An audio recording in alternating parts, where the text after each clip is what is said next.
Okay mga bird, subukan natin to dito. Super Whiz Blimp together with all drugs mga perdi. Namiss ko rin tong atake na to eh. Okay? Let's go. So ganito lang yan mga perdi ha. Papana tayo syempre.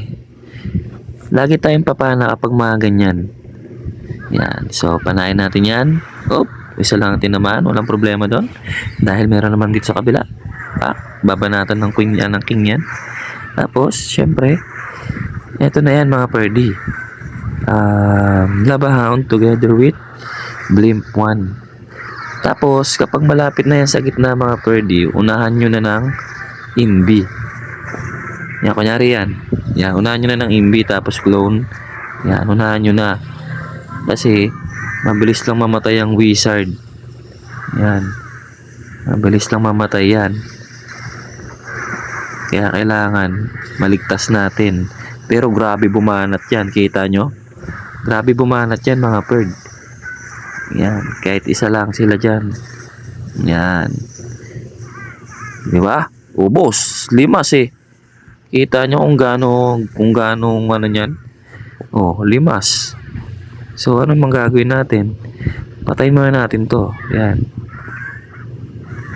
Tapos, unahin natin yung masakit. Ito, masakit yung scatter shot. Yan.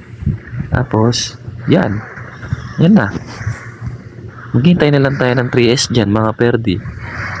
Lakas ng ano natin, no? RC Munoz, oh.